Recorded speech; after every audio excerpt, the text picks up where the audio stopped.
Good morning to you. I'm Marni Hughes. We begin with breaking news on the war in Ukraine. Russian President Vladimir Putin has declared martial law in 4 of the Russian-controlled regions of Ukraine. The AP is reporting the martial law might involve restrictions on travel, tighter censorship, and possibly more authority for law enforcement agencies in those regions.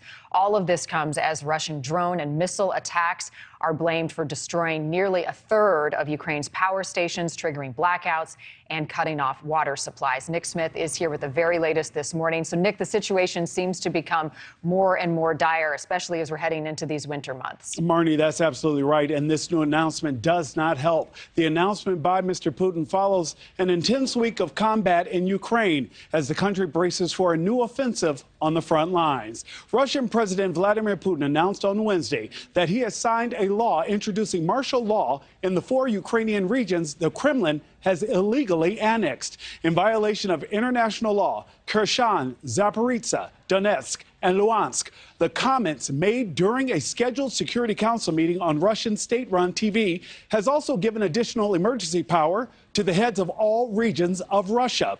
Mr. Putin didn't immediately spell out the steps that would be taken, but said his order was effective starting Thursday. The announcement follows days of sustained drone strikes across Ukraine as Ukraine's military continues to make advancements in the south, taking back territory occupied by Russia. Ukraine says Moscow has used kamikaze-style drones supplied by Iran to target civilians in the country's provinces.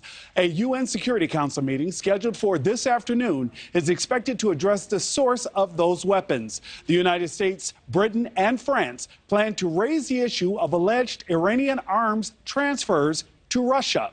Russia's drone strike on Monday caused massive damage to Ukraine's energy infrastructure and killed 5 people in the capital, Kyiv.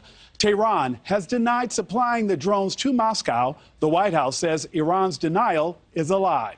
And today, the New York Times reporting Moscow-backed leaders saying that the battle for Kherson, which Russia has occupied since the beginning of the war, will begin in the near future, urging civilians to evacuate ahead of more fighting.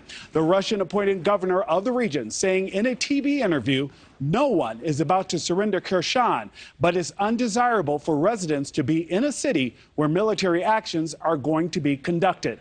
All of this raises serious questions of what Putin's next move might be. The Kremlin, Ukraine is predicting its troops will continue to see battlefield victories and will win this war by the summer. A Ukrainian intelligence chief is quoted as saying, at the end of spring, it should all end. Everything should be finished by the summer.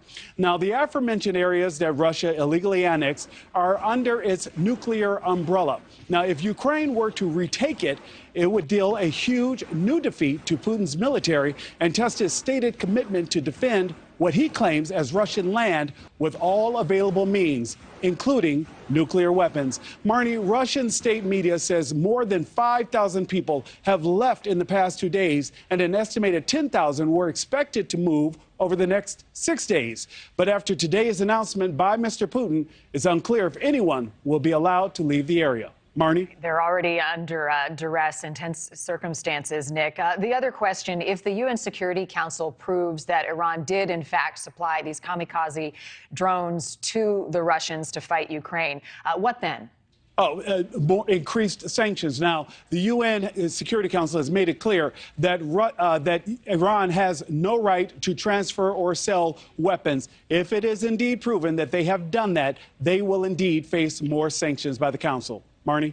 All right, Nick Smith joining us live with the very latest on the situation in Ukraine. And later on in the show, I'll be talking with a national security expert about the implications of these annexed regions and the declaration of martial law by President Putin and what happens next, especially as we see these drone strikes continue in Kyiv. So make sure you stick around for that later on in the program. Thank you for watching. Go to NewsNationNow.com to find NewsNation on your television provider. And don't forget to click the red subscribe button below to get more of NewsNation's fact-driven, unbiased coverage.